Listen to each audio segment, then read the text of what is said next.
For 15 years, I thought I was living the dream. I had everything a man could want. A beautiful wife, 3 amazing kids, a stable job, and a home filled with love. My wife Sarah and I met in college, and I was head over heels for her from the start. She had this energy about her, this warmth that made everyone want to be around her. When she said yes to marrying me, I felt like the luckiest guy on earth. Our kids, Emily, Jack, and Liam, were my pride and joy. Emily, at 14, was already growing into a smart, confident young woman. Jack, 12, was the class clown, always cracking jokes and making everyone laugh. And little Liam, at just 7, was the light of my life, always running to the door when I got home, yelling, "Daddy's here!" Those hugs? Nothing in the world could beat them. I loved being a dad. I'd get up early on Saturdays to make pancakes in the shape of whatever animal the kids could think of, take them to soccer games, help with homework, even math, which I hated. I was the guy who volunteered to be a chaperone on field trips, who built the best treehouse in the neighborhood, and who always put family first. Sarah and I had our routines. Date nights every Friday. Lazy Sunday mornings. I thought we were one of those couples who could survive anything. I mean, sure, we had our ups and downs. Who doesn't? But we always found our way back to each other. Or so I thought. Looking back, I realize how blind I was. But at the time, I couldn't see a single crack in the picture-perfect life we'd built together. The first time I noticed something odd, I brushed it off immediately. It was just a harmless comment from our neighbor, Mrs. Whitaker. She was over for coffee one morning and watching Liam play with his cars on the floor. "He's such a handsome little boy," she said, smiling at him. "But you know, it's funny, he doesn't really look like either of you. Where'd he get those gorgeous blue eyes?" I laughed it off. "Must be a recessive gene or something," I joked. "My grandfather had blue eyes." Mrs. Whitaker just nodded, but her words stuck with me. Liam didn't just have different eyes. His face was rounder, his hair was a lighter shade than the rest of ours, and even his mannerisms felt different. But I didn't dwell on it. I loved that boy more than anything, and genetics didn't matter to me. What mattered was being a good dad, raising him right and watching him grow up happy and loved. Still, over the next few weeks, I started noticing more. Emily and Jack had my smile, my nose, and even my stubborn streak. But Liam? He felt like a puzzle piece that didn't quite fit. It wasn't just me noticing either. A friend at a barbecue made an offhand comment. "Man, your oldest 2 are spitting images of you, but the little one? He must take after Sarah's side." I laughed along like it didn't bother me, but something was nagging at the back of my mind. It wasn't just Liam, it was Sarah too. She had been acting different. Little things at first. She'd gotten more protective of her phone. When she'd go out to run errands, she'd come back hours later than expected with vague excuses. And at night, she'd roll over in bed, scrolling through her phone until late, instead of talking like we used to. I didn't want to be that paranoid guy. I trusted Sarah. I loved Sarah. But sometimes, love can make you blind. If someone had told me then what I was about to uncover, I wouldn't have believed them. My life, my family, my marriage. It was all built on a foundation I didn't even know was cracking beneath my feet. After that barbecue, I couldn't shake the feeling that something was off. It wasn't just the comments about Liam anymore. It was the way Sarah seemed to tense up when I brought up the kids or asked about her day. She wasn't outright distant, but there was this subtle shift, like she was present, but her mind was somewhere else. One night, about a week after the barbecue, I brought up the whole Liam looks different thing again. We were lying in bed, and I casually said, "You ever think Liam doesn't really look like us?" Sarah barely looked up from her phone. "Michael, don't start with that again. You know how genetics work. Your grandfather had blue eyes, remember?" Her tone was sharp, dismissive, and not like her at all. Normally, she'd laugh at my overthinking or try to reassure me. But this felt like she was shutting the conversation down before it could even start. "Yeah, I know," I said, trying to sound casual. "It's just, people keep bringing it up, you know? It's weird." She sighed and turned off her phone. "Look, if you're going to obsess over something like this, maybe you should just drop it, okay? Liam is your son. End of story. I let it go, but her reaction stuck with me. Why was she so defensive? Why did she seem almost nervous? Over the next few weeks, I started noticing more things that didn't add up. Sarah was always busy. She had more girls' nights than usual, more late-night trips to the store, and more excuses to be out of the house. Her phone was practically glued to her hand, and she tilted away from me if I walked by. Once, I joked about how secretive she was being, and she snapped, "Can't a woman have some privacy?" I told myself I was being ridiculous. Maybe she really was just stressed.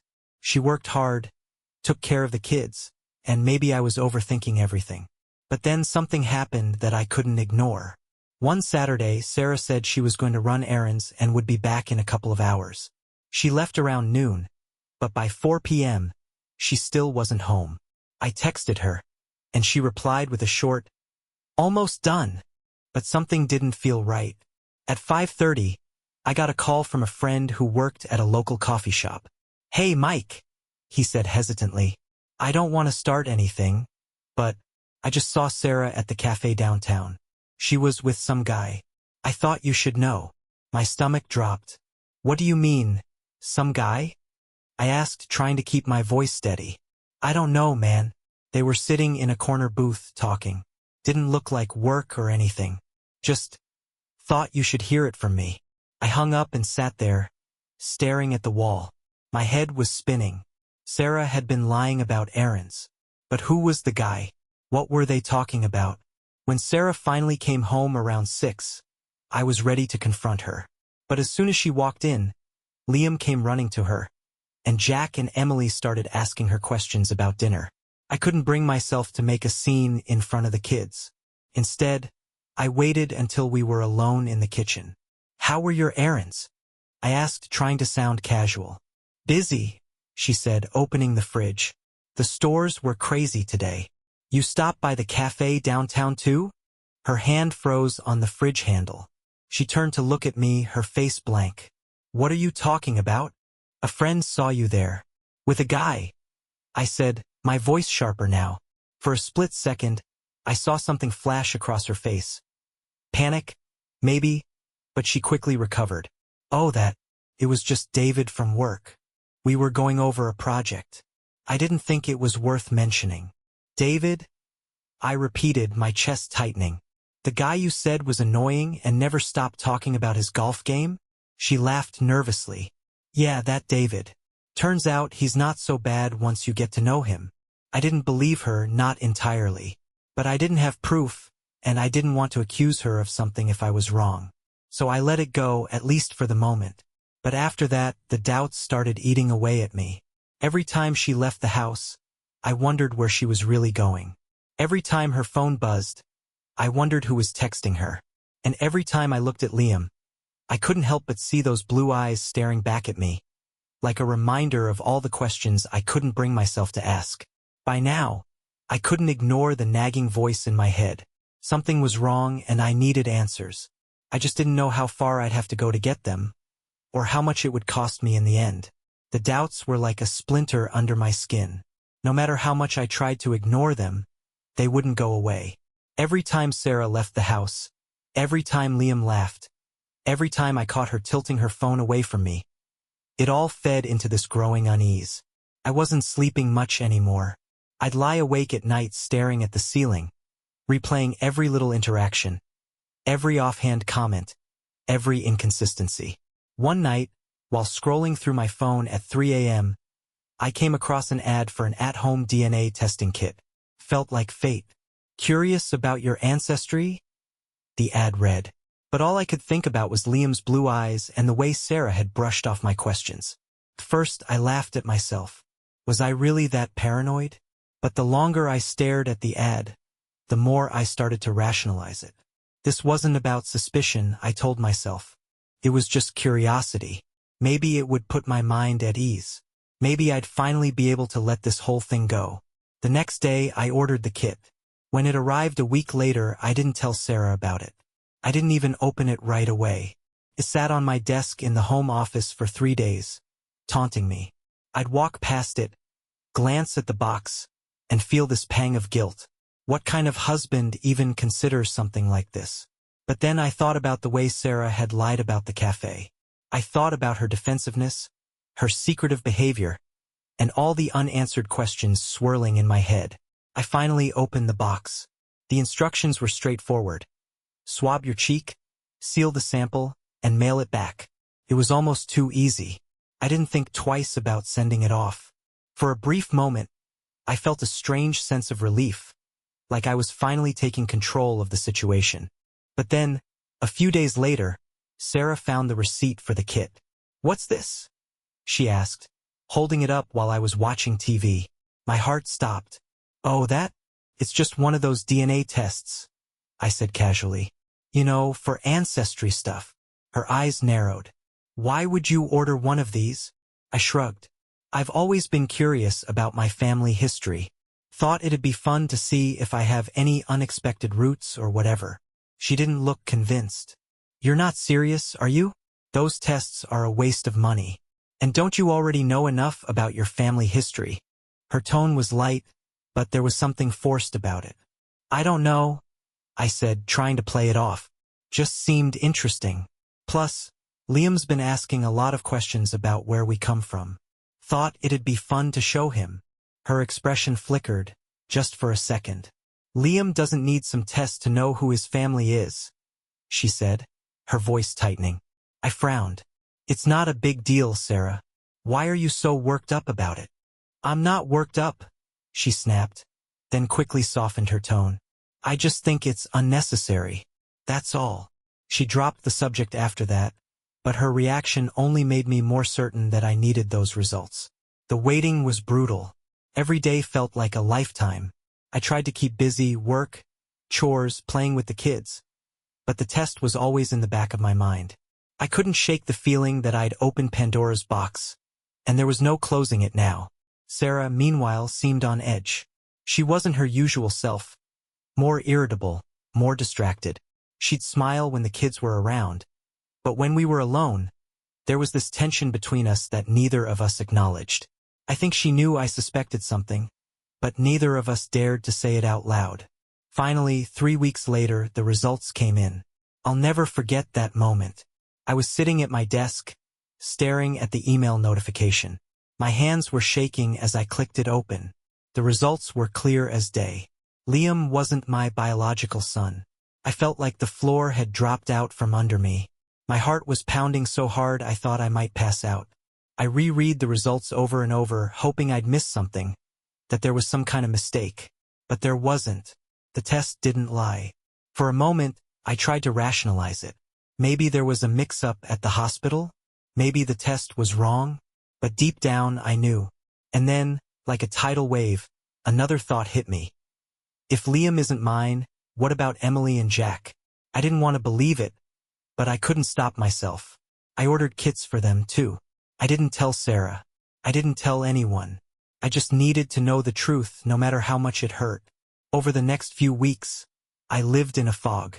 I barely spoke to Sarah, barely slept, barely ate. The kids noticed something was wrong, but I couldn't bring myself to explain. When the second set of results came in, my worst fears were confirmed. Emily and Jack weren't mine either. None of them were. The world I'd built over the past 15 years shattered in an instant. My kids, my pride, my joy, my entire reason for being, they weren't mine.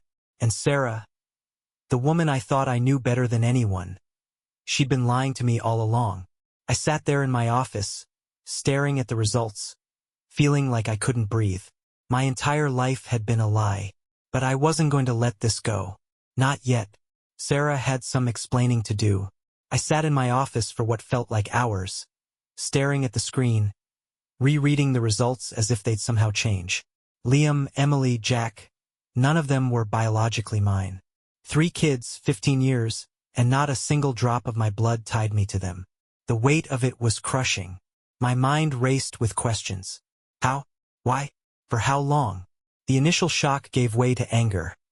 A deep, searing anger I'd never felt before. Every moment of our lives replayed in my head. But now I saw it through a different lens. The birthday parties, the late nights rocking Liam to sleep, the school plays, All of it felt tainted. I loved those kids with everything I had. But now I couldn't shake the thought that I'd been living someone else's life. And Sarah, what kind of person could do this? How could she carry on like nothing was wrong? I thought about her laughter, her kisses, the way she'd say, "I love you," like it was the most natural thing in the world. Was any of it real?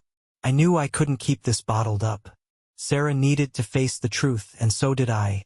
That evening, I waited for the kids to go to bed. My hands were clammy, and my heart wouldn't stop pounding.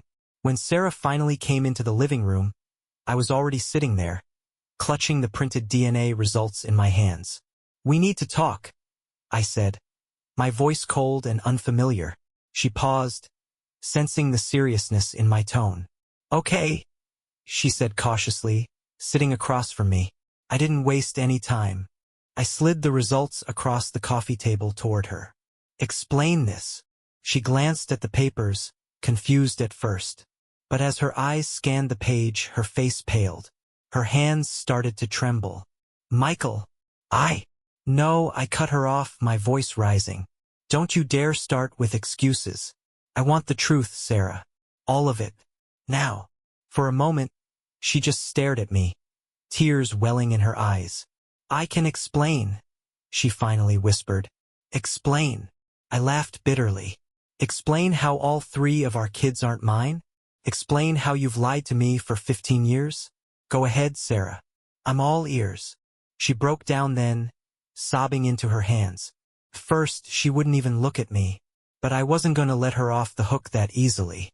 "Talk," I demanded, my voice firm. Finally, through her tears, she started to speak.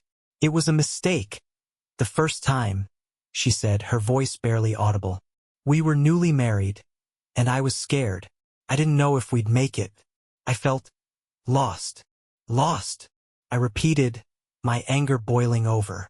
"You were married, Sarah, to me, and you decided to fix that by sleeping with someone else." She nodded, her face crumpling. "It was just one time, Michael. I swear. I didn't even know I was pregnant until weeks later. By then, I didn't know what to do. I convinced myself it didn't matter because you loved Emily like she was yours. I felt like I'd been punched in the gut. And Jack? Liam? Were those mistakes too?" She hesitated, and in that hesitation I got my answer. "Sarah," I said, my voice shaking. "Answer me." She wiped her eyes and took a deep breath. "After Emily, things got better between us. But, I don't know. I was selfish, Michael. I made stupid decisions. Jack was from someone else. And Liam..." She broke off, her voice cracking. "Liam?" I pressed, my tone sharper now. She shook her head, unable to look at me. "It was during a rough patch. I wasn't happy, and I turned to someone else. But I never stopped loving you, Michael. You're their real father. You're the one who raised them. Biology doesn't matter. Don't you dare..." I snapped, cutting her off. "Don't you dare try to justify this. Do you even understand what you've done? You've lied to me every single day of our marriage. You've robbed me of the truth about my own family. How can you sit there and tell me biology doesn't matter when you knew the whole time and didn't say a damn word?" She started crying harder, but I felt no sympathy. "Not anymore. I need names," I said after a long silence. "What?" she whispered. "I need to know who their fathers are, Sarah." Her head shot up, panic written all over her face. "Michael, please, don't do this. It won't change anything. It changes everything," I shouted, standing up. "I deserve to know the truth. All of it. Who were you with, Sarah? Who are their fathers?" First, she refused. But I wasn't letting this go. After what felt like hours of back and forth, she finally relented.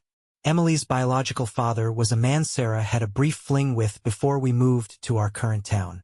Someone I'd never met. Jack's father, however, was a different story. It was someone I knew, someone I considered a friend. "Ryan," she said quietly. I stared at her, trying to process the name. Ryan had been one of my closest friends when Jack was born. He was around a lot back then, helping with the house, offering to babysit. And now it all made sense. "And Liam?" I asked, my voice barely above a whisper. This time, she didn't answer right away. When she finally spoke, the words hit me like a freight train. "It was David," she admitted. I blinked, stunned. "David? The guy from work? The one you swore was just a coworker?" She nodded, tears streaming down her face. "It didn't mean anything, Michael. I swear. It was a mistake. A mistake." I scoffed, shaking my head. 3 kids, Sarah. 3 kids with 3 different men. That's not a mistake. That's a pattern. I couldn't take it anymore. I grabbed my coat and walked out of the house, slamming the door behind me. As I sat in my car, the weight of it all came crashing down. The woman I loved had betrayed me in the worst way possible. My kids, my whole world, weren't even mine. I didn't know what to do, but one thing was certain. This was only the beginning. I drove aimlessly for hours after leaving the house that night. My hands gripped the steering wheel so tightly they ached, and my mind was a chaotic mess of anger, betrayal, and disbelief. I had to pull over at one point because I couldn't see through the tears blurring my vision. It felt like my entire life had been ripped out from under me, and the worst part was, I didn't know how to move forward. When I finally went home, it was well past midnight. The house was dark and quiet, but I could tell Sarah was awake. I could see her silhouette sitting on the couch in the living room. As I walked in, she looked up, her face still streaked with tears. "Michael," she said softly, standing up. "Don't," I said, my voice hoarse. I walked past her and went straight to the kitchen to grab a glass of water. My throat was dry, but I wasn't sure if it was from shouting earlier or the raw emotion I'd been holding back since I left. She followed me into the kitchen, her movements hesitant. "Please, we need to talk." I turned to her, setting the glass down with more force than I intended. "You want to talk now? After lying to me for 15 years? After completely destroying the life I thought I had?" "Sure, Sarah. Let's talk." Her lip trembled, and she wrapped her arms around herself, looking smaller than I'd ever seen her. "I know I hurt you. I know I made terrible mistakes, Michael. But you have to believe me when I say I love you. I love you more than anyone else in this world." "Love me?" I laughed bitterly. "You don't lie to someone you love. You don't cheat on them over and over again, Sarah. Do you even understand what you've done to me? To us?" "I was scared," she said, her voice rising as she tried to explain herself. "I was young and stupid, and I made choices I can't take back. But I was trying to hold everything together. I didn't want to lose you." "Hold everything together?" I snapped. "By lying to me every single day of our marriage? By letting me believe those kids, my kids, were mine when you knew the truth all along?" She was crying now, but it didn't soften my anger. "I never wanted to hurt you, Michael," she said through sobs. "I just wanted to protect our family." "Protect our family?" I repeated, shaking my head. "Sarah, you didn't just betray me. You betrayed them too. Did you even think about what this would do to Emily, Jack, and Liam when they find out the truth?" She flinched at that, and I saw the guilt flash across her face. "They don't have to know," she said quickly. "Michael, please. They love you. You're their father. You're the one who's been there for them every step of the way. None of this changes that." I stared at her in disbelief. "Doesn't change it?" I said, my voice rising again. "How can you even say that? It changes everything, Sarah. I've spent 15 years of my life building a family that I thought was mine, and now I find out it was all a lie. Do you have any idea what that feels like?" She didn't answer, and the silence between us was deafening. Finally, I took a deep breath, trying to rein in my emotions. "I don't even know who you are anymore," I said quietly. "Michael?" she started, but I held up a hand to stop her. "Save it," I said. "I need time to figure out what the hell I'm going to do. But one thing is for sure. I can't look at you right now. I can't even be in the same room as you." Her face crumpled, and she reached out to me, but I stepped back. "Don't," I said firmly. "Just don't." I left the kitchen and headed to the guest room. It was the first night in 15 years that I didn't sleep in the same bed as my wife. The next few days were a blur. I avoided Sarah as much as possible, only speaking to her when it was absolutely necessary. The kids noticed something was wrong, of course. Emily, being the oldest, was the first to ask. "Dad, are you and Mom okay?" she said one evening as I was tucking Liam into bed. I hesitated, not sure how to respond. "We're fine, sweetheart," I lied. "Just working through some things." She didn't look convinced, but she didn't press me further. Every time I looked at the kids, my heart broke all over again. I loved them with everything I had, but now there was this constant voice in my head reminding me that they weren't mine. It was like a knife twisting in my chest every time Liam called me Dad or Emily hugged me. Meanwhile, Sarah kept trying to talk to me, but I wasn't ready to listen. Not yet. I was too angry, too hurt, too consumed by the betrayal to even think about forgiveness or what that might look like. About a week after the confrontation, I finally sat Sarah down again. I needed more answers, and I wasn't letting her hide behind her tears this time. "Here's how this is going to go," I said, my tone cold and deliberate. "You're going to tell me everything. Every affair, every lie, every detail. I want to know the truth, Sarah. No more excuses. No more dodging." She nodded, wiping her eyes. "Okay," she said quietly. For the next 2 hours, she laid it all out. "The first affair," she explained, "happened barely a year into our marriage." She was feeling overwhelmed by the sudden shift from being newlyweds to starting a family. She met a man at her old job, someone who made her feel seen. That man, as it turned out, was Emily's biological father. Then came Jack. At the time, she said, we were going through a rough patch. I was working long hours and she felt neglected. Ryan, my so-called friend, had been there to comfort her. "And Liam?" I asked, my voice devoid of emotion by this point. She hesitated. "David," she said finally. "It was stupid. I was lonely and he was there. It didn't mean anything." I felt physically sick. 3 kids, 3 different men. How had I been so blind? When she finished, I leaned back in my chair, staring at her. "Do you even realize what you've done?" I asked quietly. "You've destroyed this family. You've destroyed me." "I know," she said, tears streaming down her face. "And I'll do whatever it takes to make it right. Please, Michael, don't give up on us."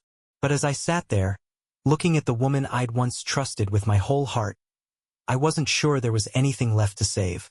After that second confrontation, I was done talking to Sarah. The weight of her confessions, 3 affairs, 3 children who weren't mine, was more than I could bear. The next few weeks were the darkest of my life.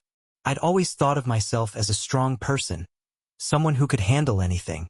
But this broke me in ways I didn't know I could be broken. Couldn't eat, couldn't sleep, I couldn't focus at work. All I could think about was how my wife had lied to me for 15 years, how the family I thought I'd built was a lie. The anger came in waves, sudden and all-consuming. One minute, I'd be sitting quietly, trying to process everything, and the next, I'd be slamming my fist against the table or punching a wall. The betrayal felt like a poison in my veins, and I didn't know how to get it out. But the worst part wasn't the anger, it was the grief. I loved those kids. God, I loved them. Emily, with her quick wit and passion for writing.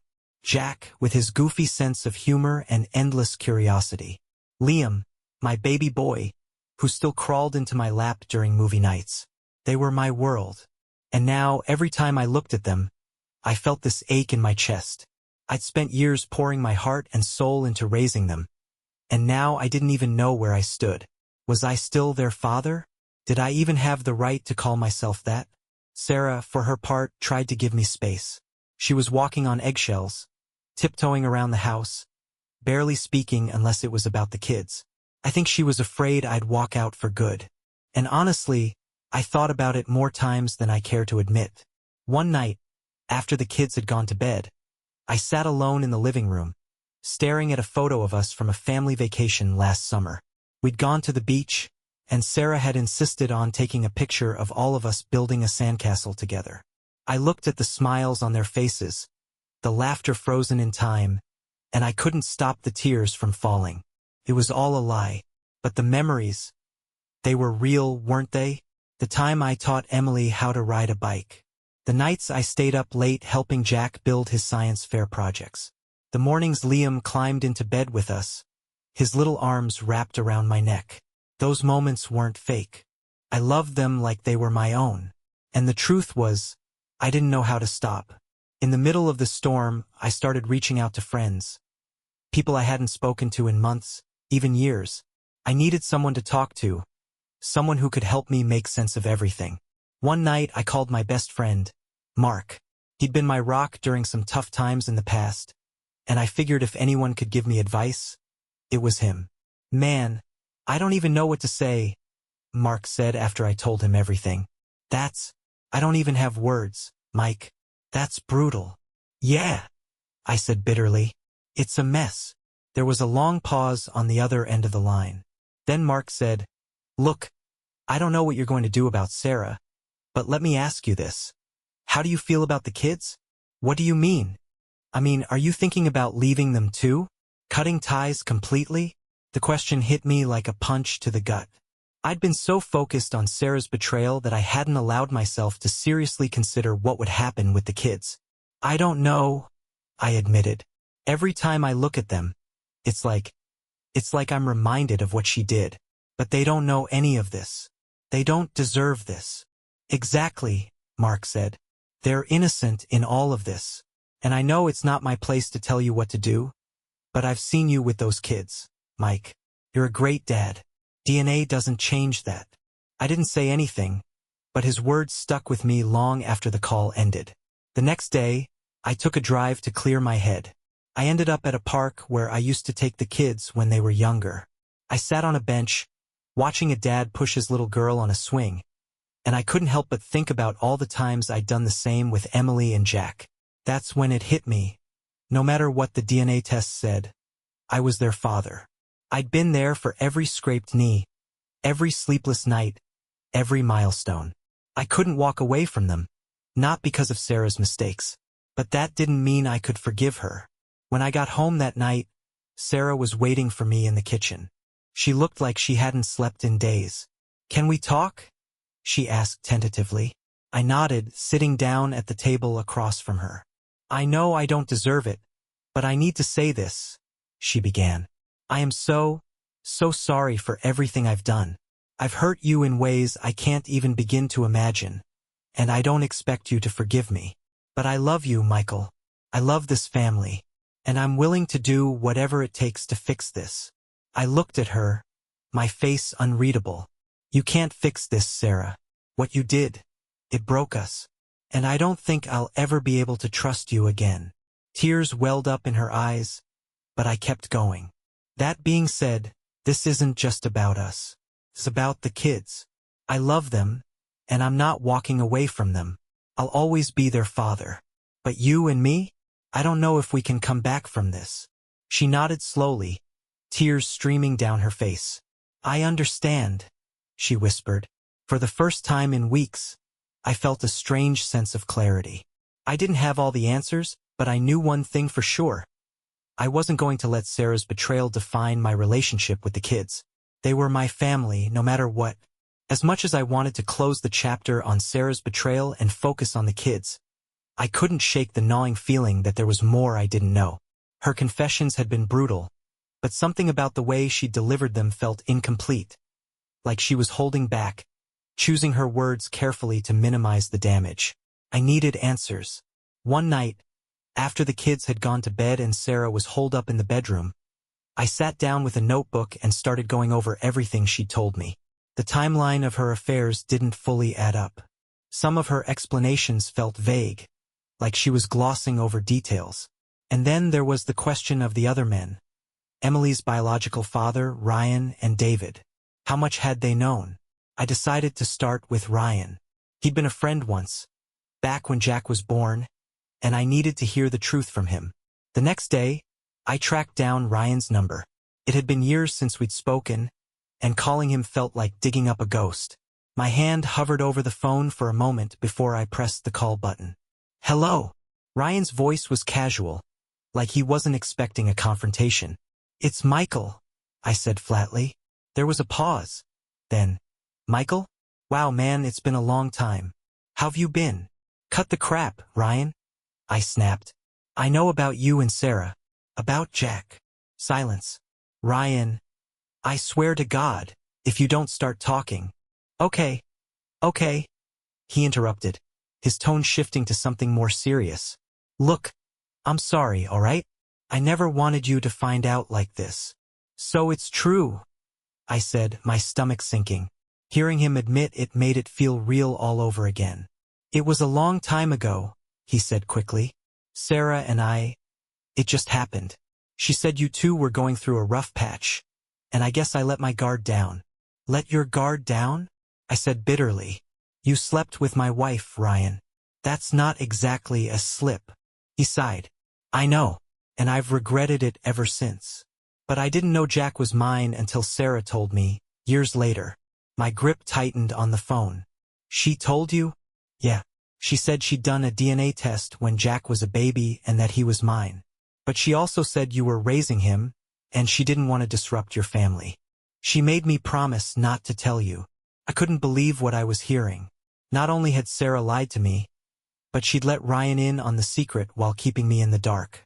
Did you ever meet Jack? I asked, my voice low. A couple of times, yeah, Ryan admitted. But it was always casual. I didn't want to overstep. Overstep, I barked. You were a guest in my house, playing buddy-buddy with me, while knowing you were Jack's real father. Do you have any idea how twisted that is? I didn't know what else to do, he said weakly. Sarah said it was best this way. I hung up without another word. I spent the rest of the day seething, trying to make sense of it all. But if Ryan's involvement had been calculated, I couldn't help but wonder about David. His name had been lingering in my mind ever since Sarah confessed he was Liam's biological father. Unlike Ryan, David wasn't a friend. He was just a name I'd heard in passing, a coworker Sarah had mentioned a handful of times over the years. From what I remembered, he was married too, though I had no idea if he still was. I debated whether or not to contact him. Did I really want to dig deeper? Did I want to risk uncovering even more lies? But the need for answers won out. I found David's email address online. He still worked at the same company as Sarah, and sent him a curt message. David, this is Michael, Sarah's husband. I need to speak with you immediately. You know what this is about. Call me. He called within the hour. Michael? He said hesitantly when I picked up.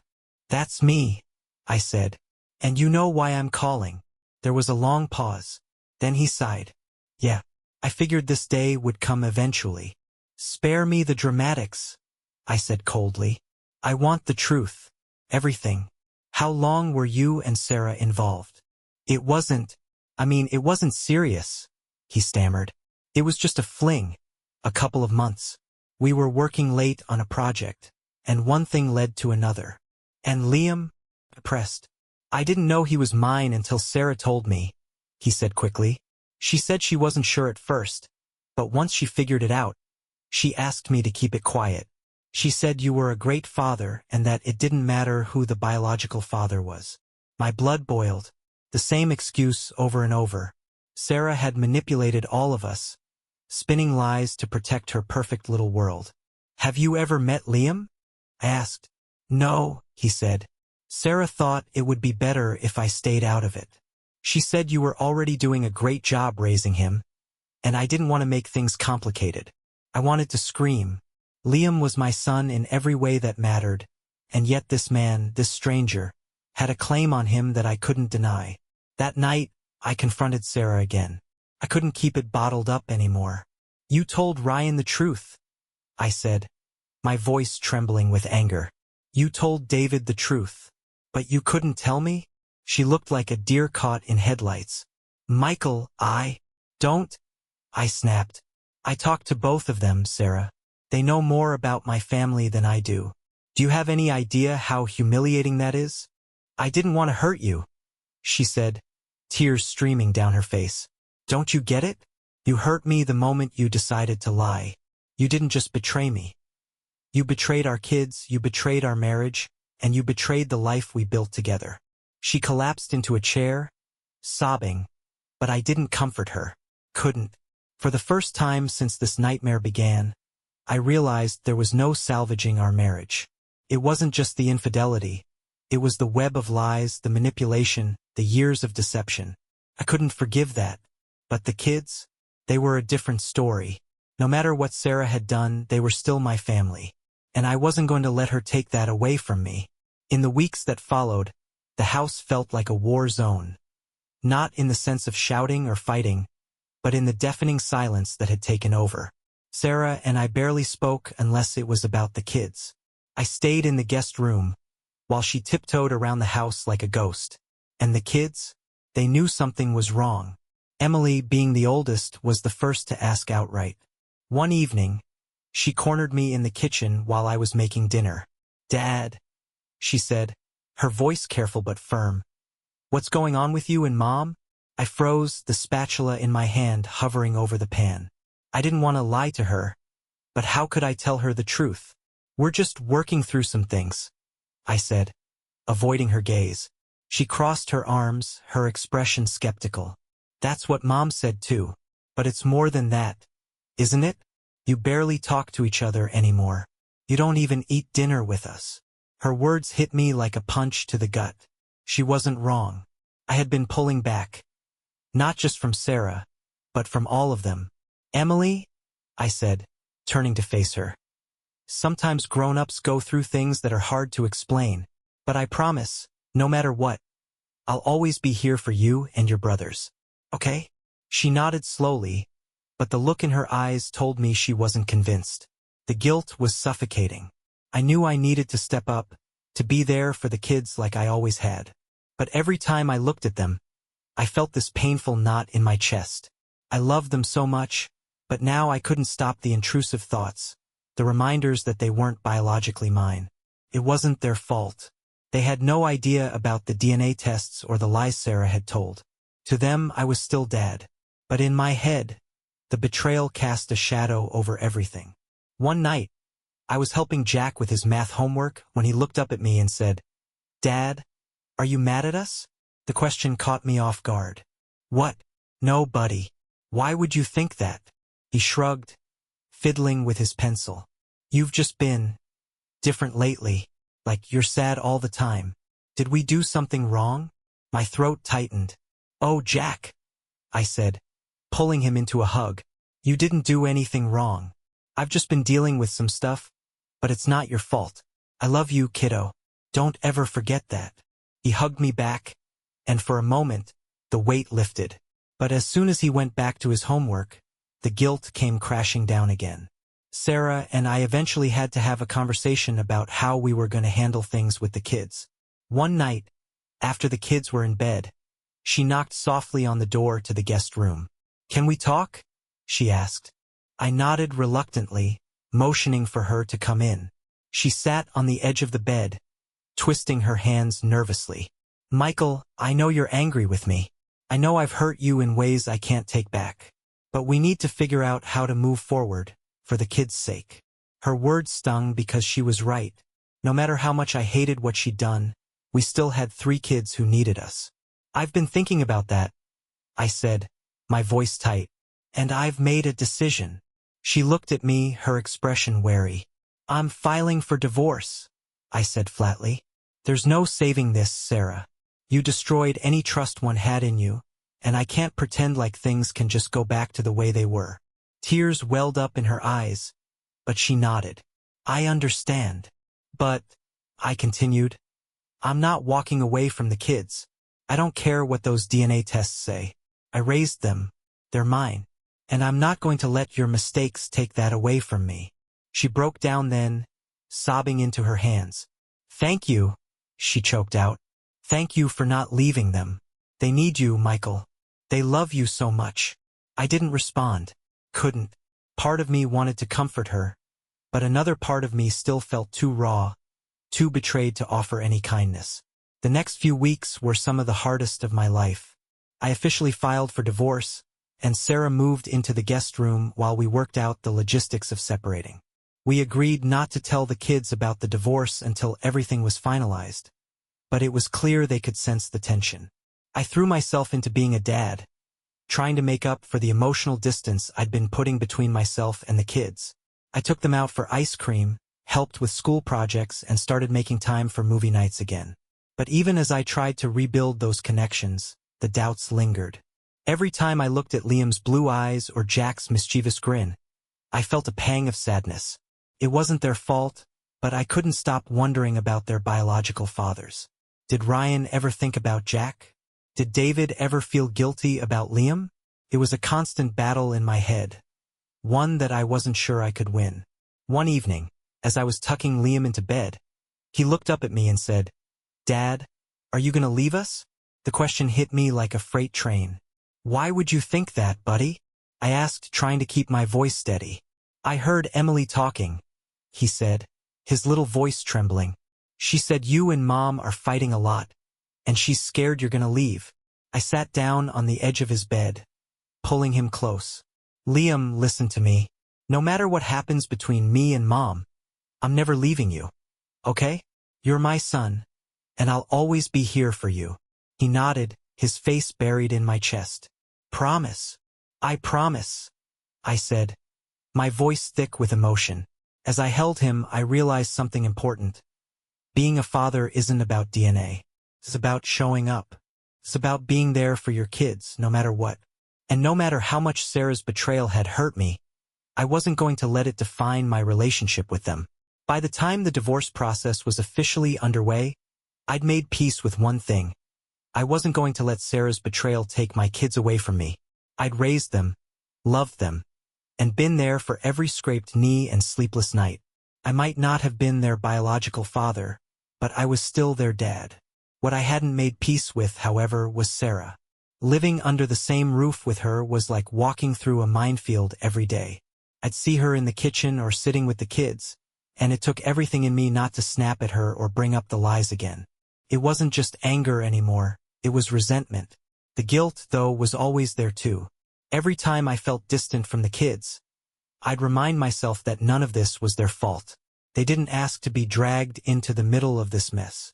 So, even if I couldn't fix things with Sarah, I could still make sure they knew how much I loved them. About a month into the divorce process, my lawyer brought up the custody arrangements. "So, what are you thinking?" he asked, leaning back in his chair. "I want joint custody," I said firmly. He raised an eyebrow. "Are you sure? Given the DNA results, the court might side with Sarah if it gets contentious. You could end up with less time than you want." I tensed at his words. "They're my kids," I said through gritted teeth. "I don't care what those tests say. I'm not walking away from them." My lawyer nodded, making a note. "All right, just know that Sarah's cooperation will be crucial. If she fights you on this, it could get messy." I wasn't sure if Sarah would fight me on custody. Part of me thought she might try to use the DNA tests as leverage, but another part of me knew she wouldn't want to risk hurting the kids. That night, after the kids went to bed, I sat down with Sarah at the dining room table. It was the first real conversation we'd had since the divorce papers were filed. "I want joint custody," I said, cutting straight to the point. She looked up from her tea, her face tired but calm. "I figured you would." "And," I pressed, "and I won't fight you on it," she said, surprising me. "You're their father, Michael. No matter what." Her words caught me off guard. For once, there was no defensiveness, no excuses, just honesty. "Thank you," I said quietly. She nodded. "They need you. I won't take that away from them."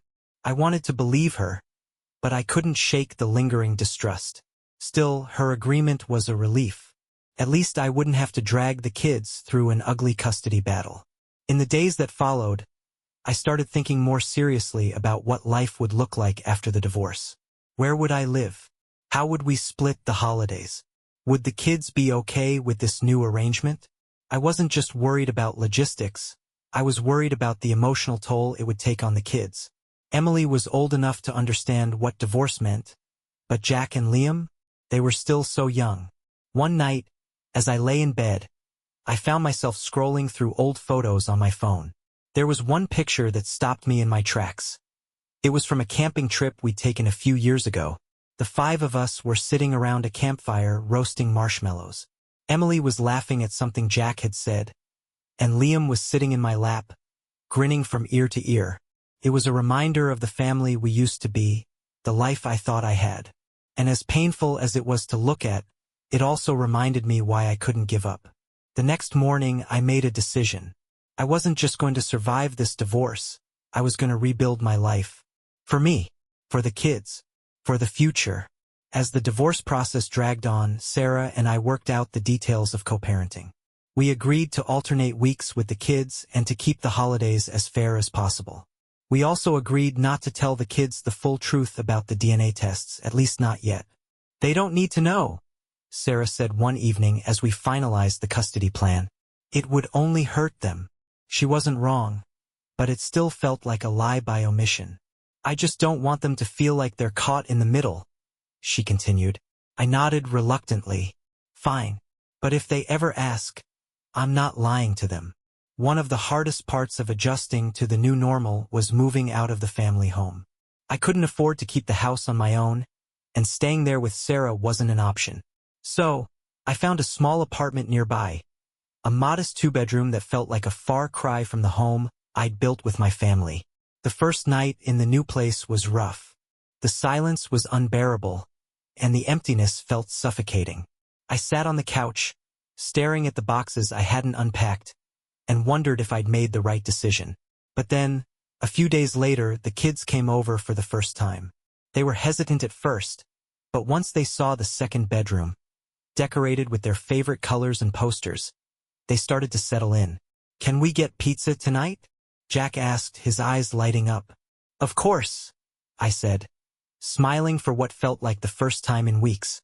That night, as we sat on the floor eating pizza and watching a movie, I realized something important. Home wasn't about the walls or the furniture. Home was wherever my kids were. By the time the divorce was finalized, I felt like I'd aged 10 years. The process had been exhausting. Emotionally, financially, and mentally. But there was a strange sense of relief when it was over. I was no longer Sarah's husband, but I was still a father. And that was enough. After the divorce was finalized, the reality of our new life began to set in.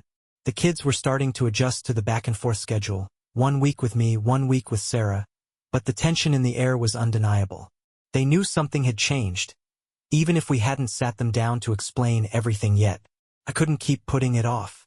I'd been avoiding this conversation for weeks, telling myself I was waiting for the right time, but there was no right time. The truth was, I was scared. How do you explain something like this to your kids without breaking their hearts? One Friday evening, when it was my turn to have the kids, I decided it was time. I ordered pizza, our usual tradition, and tried to keep things as normal as possible. Once dinner was over and the plates were cleared, I gathered them in the living room. Guys, I said, sitting on the couch with them, we need to talk about something. Emily, ever the observant one, immediately straightened up. This is about you and Mom, isn't it? She asked. I nodded, taking a deep breath. Yeah, it is. Jack and Liam looked at each other, their expressions nervous. What's going on, Dad? Jack asked. I looked at each of them, trying to keep my voice steady. You've probably noticed that things have been different lately, and I'm sure you've been wondering why.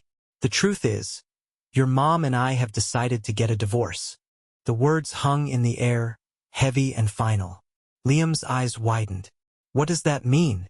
It means that Mom and I won't be married anymore, I explained gently.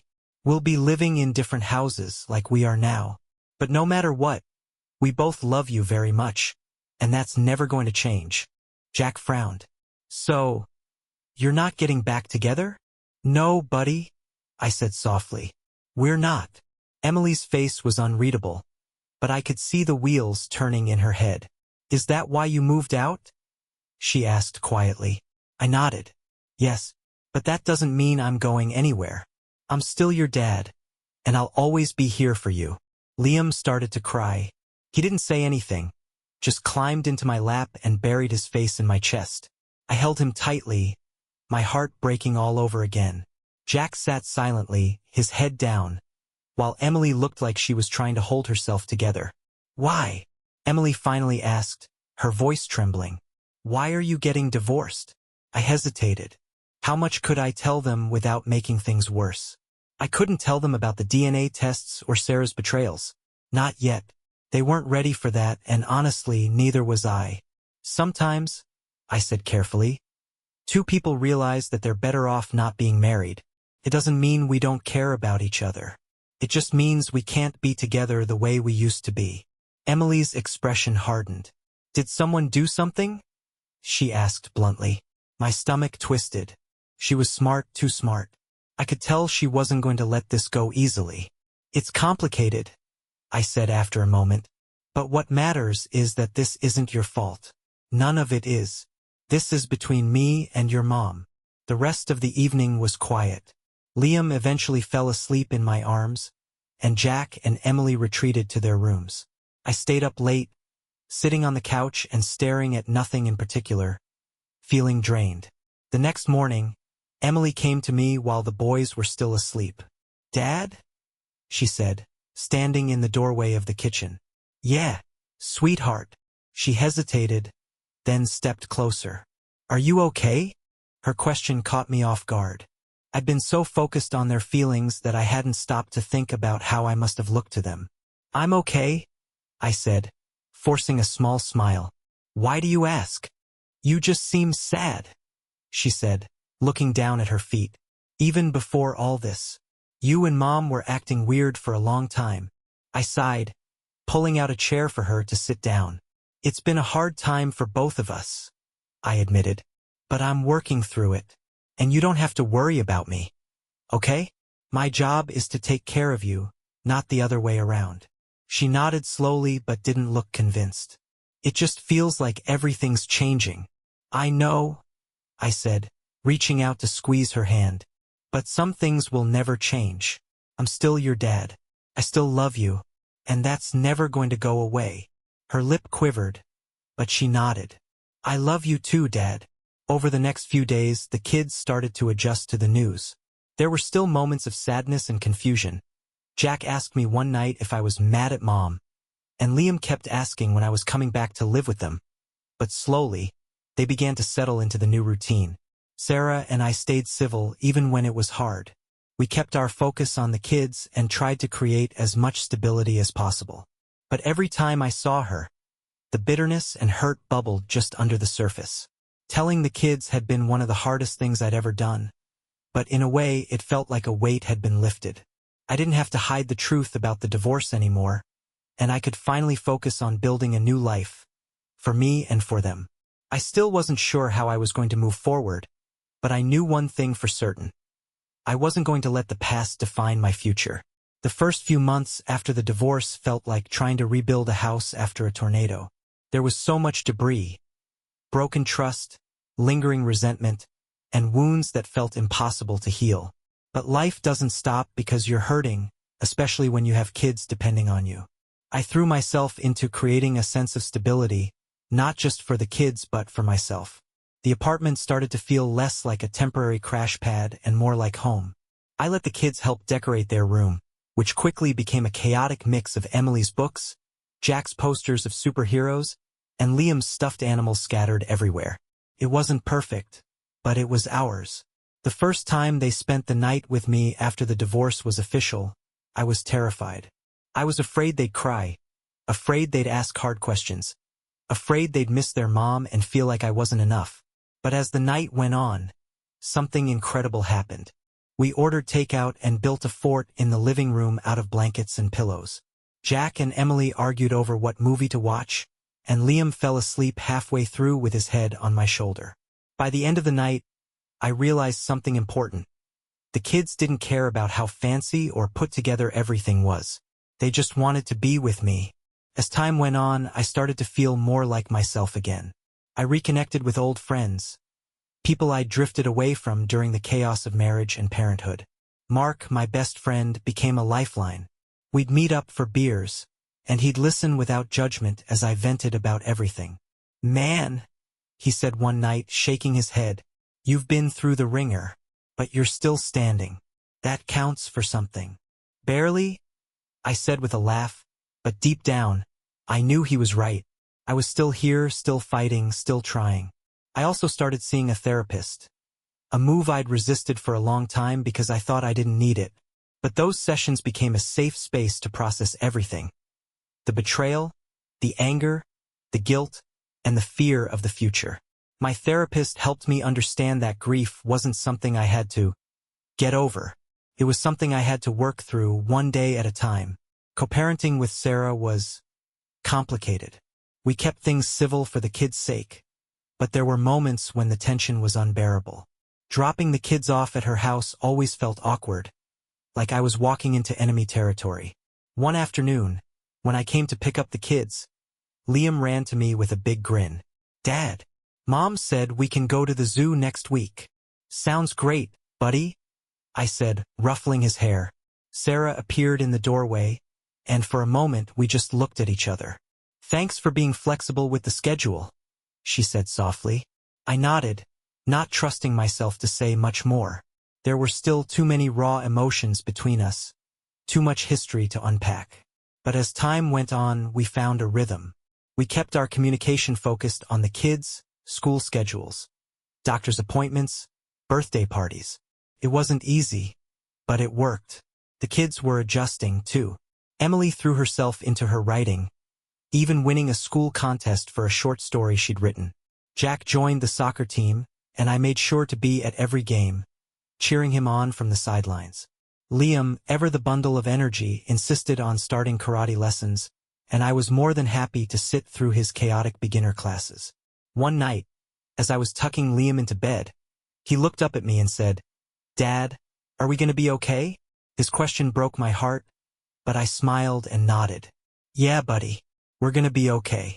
I promise." Eventually, I started dipping my toes into dating again. Not because I was ready for a relationship, but because I wanted to see if I could even trust someone again. The first few dates were awkward and uncomfortable. I felt like a teenager all over again, fumbling through small talk and worrying if I was saying the right things. But then I met Laura. She was different from anyone I'd ever met. Kind, funny, and patient.